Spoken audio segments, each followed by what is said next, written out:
Assalamualaikum warahmatullahi wabarakatuh. Pemirsa Wahsyatif Channel yang berbahagia, mari kita sharing di vlog 59 ini. Sebelum kita mulai lebih lanjut, baik, mari kita simak beberapa cuplikan video ini. Selamat menyaksikan. Tapi saya mau Bapak beberapa kali memberikan kuliah dan bicara di lembaga internasional juga mengenai betapa semakin banyak negara itu merangkul demokrasi. Tapi kalau saya lihat akhir-akhir ini sudah mulai kedengeran kritikan-kritikan mengenai bentuk demokrasi dan proses demokratisasi. Gimana Pak pandangan Bapak secara umum dan dalam konteks Indonesia secara spesifik? Jadi ide demokrasi itu tumbuh. Siap. Dulunya Socrates seperti tergambar di Plautus Republic. Ya. Itu demokrasi itu istilah yang jelek di Yunani kuno. Bahkan oleh Socrates sendiri dalam dialognya itu digambarkan itu pemerintahan yang buruk itu demokrasi. Ya. Nah, jadi nggak ada orang yang mau disebut demokratis, jelek itu. Tapi lama-kelamaan dia tumbuh dalam praktek, lalu dari praktek-praktek itu termasuk juga praktek di dunia Islam. Ketika konstitusi Madinah dibuat, lain sebagainya. Dan banyak lagi praktek-praktek seperti misalnya di negara-negara barat sendiri, maka istilah demokrasi itu dipakai untuk sesuatu yang baik. Dan lama-kelamaan menjadi konsep yang diidealkan. Tetapi teori demokrasi kan tumbuh juga. Ya. Nah, jadi sampai sekarang doktrin, prinsip, teori demokrasi yang abad lalu belum tentu relevan sekarang. Misalnya teori Montesquieu sudah ketinggalan zaman. Itu kan dia tulis L'Esprit de Loi itu 41 tahun sebelum Revolusi Prancis. Jadi banyak yang sudah berubah. Apalagi zaman sekarang. Siap. Tiba-tiba kita menyaksikan perubahan-perubahan baru. Loh, ini demokrasi ini kok jadi kayak begini? Ya. Maka di seluruh dunia sekarang membuat prediksi dan penilaian terjadinya regression, democratic regression. Ya. Kemunduran demokrasi karena mengukur dengan kriteria lama. Ya. Nah, jadi sekarang ini terjadi proses penurunan kualitas di semua negara. Apalagi dengan teknologi disruptif, wah makin kacau ini konsep demokrasi. Menarik. Nah, maka perlu ada perbincangan teoritis baru tentang bagaimana sebaiknya demokrasi dibangun dan dikembangkan untuk ke depan. Terkait dengan teknologi, Pak, akhir-akhir ini saya mengedepankan bagaimana kebebasan berbicara. Itu disamakan dengan amplifikasi algoritma. Iya kan? Betul. Itu menurut saya kurang bijak. Karena itu membiarkan narasi yang mungkin kurang bijaksana, narasi yang kental dengan kebencian, kemarahan, untuk terus-menerus teramplifikasi. Ya. Sedangkan narasi yang lebih bijaksana, yang lebih baik, itu tidak teramplifikasi. Satu, karena mereka mungkin Diem. malas ngomong atau takut ngomong, dan juga algoritmanya tidak mengamplifikasi siapapun yang sudah disuarakan atau apapun yang sudah disuarakan. Nah itu gimana Pak penyikapan ke depan? Saya kira benar itu ya. Kira-kira itu juga dialami di semua negara. Ya. Ya terutama di negara kita karena ada latar belakang yang kompleks gitu ya. Ada pemilihan kepala daerah, gubernur DKI yang membelah, dilanjutkan dengan pilpres yang terbelah dua, gitu-gitu kan. Betul. Nah itu sepertinya nggak sengaja itu, tapi sebenarnya sudah ada yang ngatur dari atas sana. Tiba-tiba kita ngalami kayak gini. Jadi apalagi kalau dikaitkan dengan teknologi tadi, saya rasa kita juga mesti hati-hati nih. Big data itu jadi Tuhan baru, ya kan? Betul. Dia jadi penentu segalanya. Maka teknologi masa depan itu makin mengidealkan sentralisme. Ya. Dan itu pasti bertolak belakang dengan ide demokrasi yang egalitarianisme, ya kan? Ya. Nah, jadi makin terancam itu ide-ide demokrasi yang diidealkan dari masa lalu, yang kita warisi dari masa lalu. Padahal memang sudah banyak sekali faktor menyebabkan regres itu. Ya. Termasuk misalnya gejala tertemism. Itu banyak di mana-mana. Gejala perpanjangan masa jabatan pakai pemilu tapi tidak ada pergantian. Ya. Xi Jinping seumur hidup. Itu Erdogan bisa seumur hidup juga tuh. Putin seumur hidup. Ya. Hun Sen bisa seumur hidup, tapi ada pemilu. Nah, jadi democratic election itu formalisme. Ya. Jadi democratic formalism itu akan terus berkembang on behalf of demokrasi, tapi sebenarnya bukan. Ya. Nah, yang lain segi adalah ruang publik penuh kebencian, penuh permusuhan, itu nggak cocok dengan demokrasi. Ya. Itu bertentangan sama sekali dengan ide demokrasi yang mengharuskan saling menghormati, toleransi, saling menghargai perbedaan. Tapi yang terjadi kan terbalik. Ya kan, ruang publik kita sekarang berisi kebencian, permusuhan. Orang semakin berani menghujat tanpa takut-takut. Dan orang pun makin baper karena langsung tertusuk dari kamar mandi baca, langsung menusuk pribadinya. Jadi ruang publik sekarang ini penuh dengan kebencian. Tapi saya rasa ini gejala sementara. Episodik. Ya, nah jadi saya rasa ini gejala sementara yang harus kita nikmati aja dulu. Kenapa? Karena pada akhirnya kita harus percaya kepada logic power and moral power. Itu yang akan menuntun manusia ke arah kebenaran. Tapi karena di era transisional ini yang ada percobaan-percobaan kayak begini, biarin aja, nggak apa-apa. Jangan baper. Gitu loh.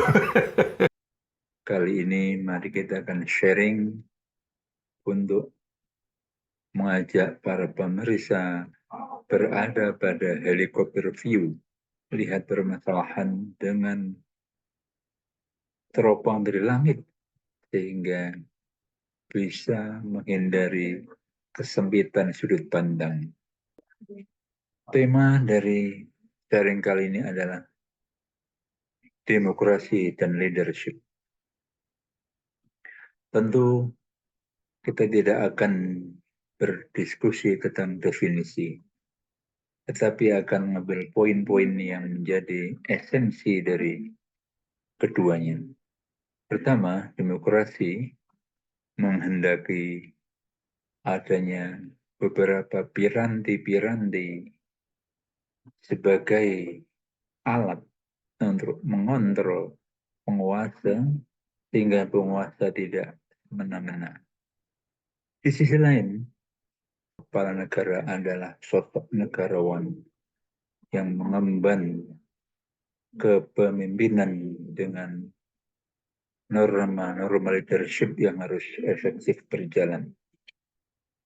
Dari kacamata leadership, bahwa kepemimpinan akan berjalan efektif, menjalankan program-program dan rencana jangka panjang, jangka pendek, kalau seorang pemimpin dengan leadership-nya bisa mengontrol, mengatasi segala macam hambatan dan kendala. Dari dua sudut pandang ini, bahwa dalam kacamata kita bersama dan memandang jalannya demokrasi di negara kita, tentu tidak boleh hanya semata-mata dengan teori murni demokrasi, tetapi kita menyadari kebutuhan-kebutuhan leadership presiden kita untuk bisa membawa bangsa ke masa depan melalui lompatan-lompatan yang strategis yang bisa menyusul ketertinggalan bangsa selama ini. Amanah dari seorang kepala negara, seorang khalifah, harus bisa melakukan breakthrough terhadap jalannya bangsa dan negara yang dipimpinnya. Amanah seorang kepala negara sebagai leader harus memungkinkan jalannya leadership secara efektif sehingga semua gagasan-gagasan benar semua gagasan-gagasan besar akan bisa dilaksanakan untuk mencapai kemajuan tanpa hambatan dan kendala. Dengan demikian, seorang kepala negara sebagai leader tidak menunggu kantor istana presiden, kemudian melihat SOP yang ada, kemudian berjalan satu, kedua, dua, ketiga, sesuai dengan SOP yang ada. Presiden bukan administrator, dia seorang leader yang mempunyai kemampuan lebih dari kita yang dipimpinnya.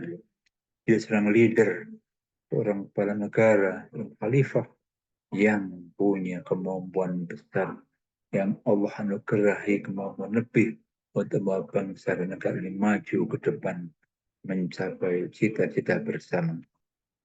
Seorang leader yang efektif, yang penuh dengan visi dan gagasan besar, pasti akan melaksanakan breakthrough, akan mengambil keputusan-keputusan yang tidak selalu runut dengan logika, tidak selalu sistematis sesuai dengan pola berpikir vertical thinking, tapi dia akan mengambil pola-pola untuk memilih jalan yang lebih cepat, jalan yang lebih pintas untuk mencapai kemajuan, pola lateral thinking dalam istilah leadership yang tidak terkungkung oleh kotak-kotak yang biasa disebut dengan out of the box.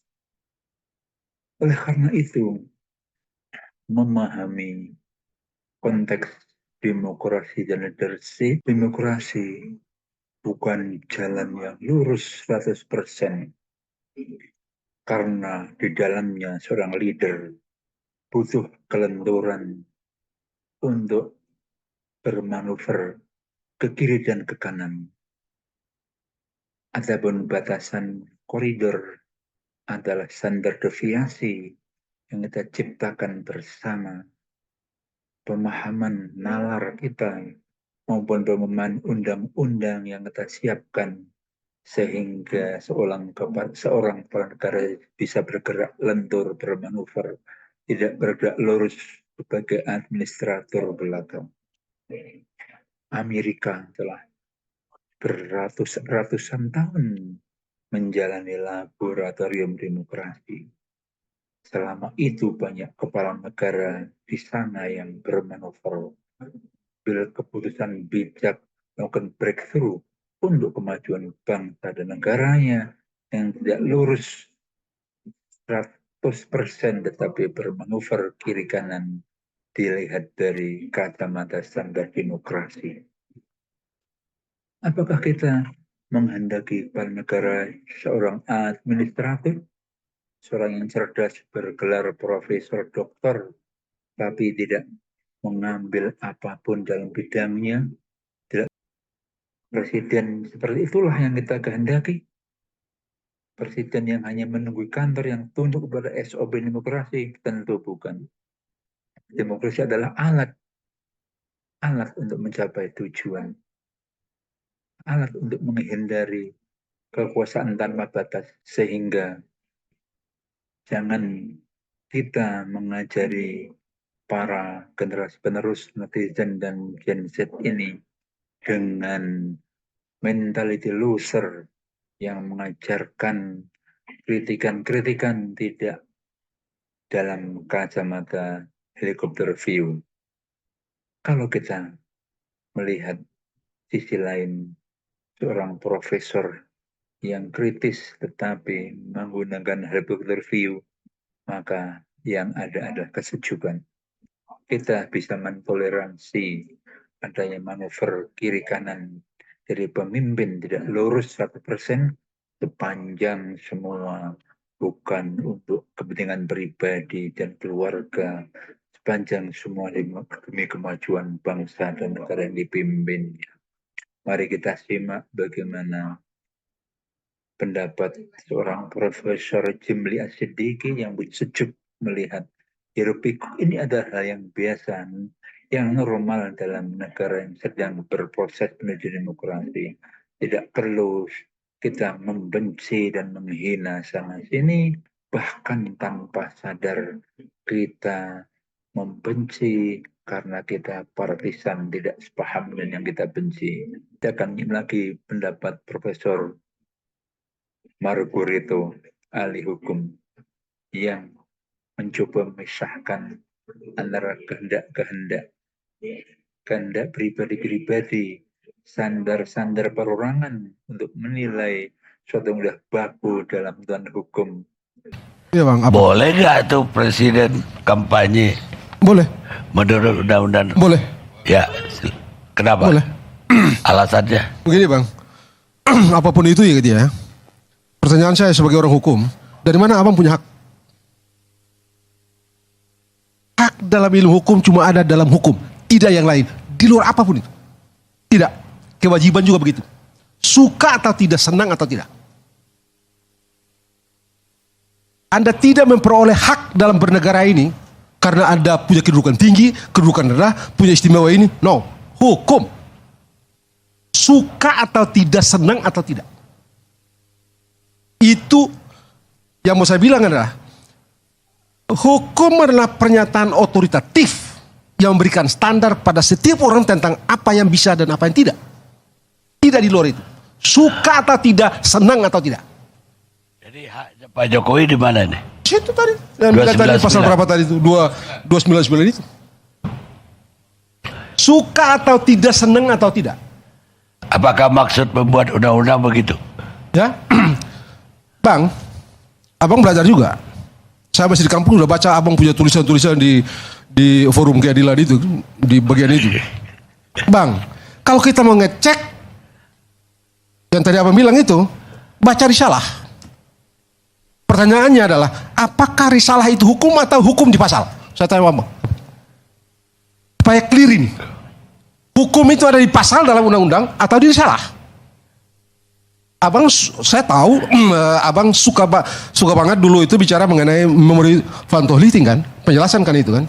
Hukum itu di pasal atau di risalah? Saya mau tanya. Nah, di undang-undang. Suka atau tidak, senang atau tidak. Anda mau bilang itu super positifis atau yang lain yang sejenis dari itu, urusan lain. Tidak. Tapi Bibitri tadi Oh, itu soal lain. Itu tadi soal tafsir. Tadi dia bicara tafsir, abang bicarain tafsir, interpretasi. Dan abang, semua orang hukum silakan cek ilmu hukumnya. Titik tolak tafsir teks. Suka atau tidak, senang atau tidak. Tanya semua. Titik tolak tafsir teks. Kalau teksnya ngaco, baru pindah. Apakah itu struktur? Yang tadi dia bilang sistematik itu, cek antar pasal, antar undang-undang, dan kalau antar pasal, antar undang-undang ada prinsipnya. Suka atau tidak? Abang udah S2 S3 hukum? Hah? Sudah S2 S3 hukum? Ya sudah lah. Sudah, oke. Itu aja saya mau bilang. Sebab begini. Oh no, begini. Tadi bicara-bicara begitu ya. Nanti undang-undang begini, nanti begini. Saya ini punya guru namanya Ismail Suni, almarhum. sama guru kita. Ya? Sama guru kita. Ah, itu dia. Beliau itu mengajari saya, Bang, suatu hari dia bilang sama saya begini, Margarito, kamu tahu, saya orang yang berada di depan bela undang-undang subversif. Dulu kan masih PNPS tuh. 11. Ya, 11263 tuh. 63. Lalu 66 itu diangkat menjadi undang-undang. Margarito, saya kasih tahu sama kamu ya, satu hari nanti kamu jangan fanatik terhadap undang-undang, jangan fanatik terhadap penguasa. Kamu lihat saya, undang-undang itu saya yang bela, habis-habisan saya bela, harus dipertahankan. Kamu tahu, saya dimasukin penjara tanpa pengadilan hampir 1 tahun, 1 tahun 1 bulan dengan undang-undang itu yang saya bela itu. Suka atau tidak? Ada masalah memang. Sebab kalau kita, itu sebabnya Bang, kita mesti, ini supaya clear. Jangan aneh-aneh. Mengapa saya bilang jangan aneh-aneh? Kalau Anda sekali lagi tadi misalnya ada pasal, ada moral. Saya mau tanya, Anda pakai apa? Bernegara pakai apa? Pakai moral atau pakai pasal? Pakai undang-undang? Pakai undang-undang dasar? Saya mau tanya. Mari kita clear itu. Jangan karena kita nggak suka. Saya ini, ya kita ini tahu lah, orang-orang Indonesia tahu kan, kurang apa. Dulu saya kurang apa kritik sama Jokowi ini. Saya masih ingat betul kita masih di Borobudur itu. Suatu hari ada beberapa teman, saya bicara impeach kok, orang mulai bicara mengenai impeach, saya udah bicara impeach waktu itu. Dan saya ingat sekali ada orang yang challenge, teman-teman saya, yang challenge pada waktu, nggak Margarito, oke lah. Tapi dari by law, kalau misalnya mau, gitu, bisa kok. Jadi, loophole di mana-mana pasti ada. Bahasa undang-undang itu selalu dan punya potensi tafsir lebih dari satu arti. Dan karena itu disediakan prinsip-prinsipnya. Misalnya nocitur associs, adjustem generis, unius apa satu itu gitu. Yang kayak gitu itu loh. Jadi sembarangan kita tafsir. Tafsir struktur cuma satu loh. Mari kita cek. Misalnya, ini urusan tafsir menafsir ini gitu ya. Seringkali misalnya orang mengatakan bahwa ini presiden masa jabatannya sudah mau berakhir, tidak boleh melakukan tindakan ini dan tindakan itu. Abang tahu nggak?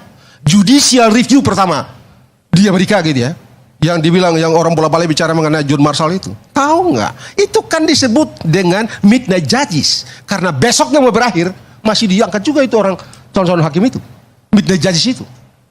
Besok ini. Nah, sebab kalau ini kita tidak bicara kayak begini, maka orang bilang, itu kan tidak etik, itu kan begini, itu secara moral, bla bla bla bla bla. Tapi mari, sebagai orang hukum ya, Anda masa jabatannya 5 tahun. Dari hari H sampai dengan hari X misalnya. Hari X gimana? Berakhir nggak di situ? Berakhir di situ. Tidak ada dimisioner misalnya. Misalnya kayak gitu. Yang begini-begini ini mesti dibikin clear. Sebab kalau tidak kacau ini negara. Kacau balau Pak. Sistem hukum itu sistem yang berisi perintah, larangan. Tidak di luar itu. Tidak di luar itu. Sistem hukum bukan sistem moral. Sistem hukum bukan sistem etik. Kalau kita nilai hukum pakai etik, nggak ketemu. Kacau, tidak ada kepastian. Kalau kita nilai hukum pakai moral, nggak ada kepastian. Mengapa? Karena hukum, moral, etik itu tertanam pada rasa. Rasa Bang Karni dengan rasa saya mengenai satu soal berbeda. Orang bisa, ini satu bilang pantas, karena itu bicara mengenai pantas, mengenai tidak pantas. Boleh, tapi kalau hukum tidak. Ini salah, ini benar. Titik. Tidak ada di luar itu. Kecuali kalau kita mau bikin kacau, supaya sistem hukum itu kita runtuhkan pakai dengan pakai nilai, pakai moral, nilai pakai etika dan segala macam. Saya dengar kalau orang bicara di atas hukum ada etika. Saya mau tanya, dari mana orang memperoleh pandangan atau keyakinan atau apapun yang sejenisnya itu mengenai sesuatu itu baik atau buruk? Dari mana orang memperoleh? Sesuatu itu pantas atau tidak? Dari mana orang memperoleh? Kalau kita mau bikin pendek, based on natural law. Sunnatullah dalam Islam. Itu bisa dipaksakan sembarangan? Tidak bisa. Sesuatu yang bermoral, sesuatu dari sudut pandang abang atau sudut pandang kodari ini bermoral atau ini etis, tapi dari sudut orang lain itu boleh aja tidak etis. Itu biasa saja tuh, bukan sesuatu yang imperatif. Bisa dilakukan. Nah karena itu, karena tidak bisa dipaksakan dari luar, karena itu berakar di dalam, maka bikin hukum supaya bisa dipaksakan oleh orang yang punya otoritas. Tidak kurang dan tidak lebih. Kita jangan kacaukan, kalau kita nilai hukum dan moral, game over, bangsa ini. Jangan jalan hukum ya, kita nggak mau ya sudah. Begitu itu, sama dengan kebenaran. Kalau kebenaran itu takar pakai orang banyak, semua orang bilang salah, salah itu. Semua orang bilang benar, benar itu. Tidak ada standarnya. Fasis. Dan itu yang dilakukan oleh Hitler misalnya. Jadi kita mesti clear di sini. Jelas kok. Kalau misalnya presiden itu, siapapun dia Dibilang hanya bisa kampanye kalau dia capres. Ngapain dibilang presiden punya hak untuk berkampanye? Ngapain? Karena setiap capres, siapapun dia, pasti punya hak. Tidak mungkin ada capres yang tidak punya hak. Penggunaan hak itu digantungkan atau disandarkan pada sejumlah syarat. Yang kalau syarat itu tidak terpenuhi, perbuatan itu menjadi tidak sah. Dalam hukum ukurannya adalah sah dan tidak sah. Tidak ada pantas dan bukan pantas dan tidak pantas. Suka atau tidak, senang atau tidak.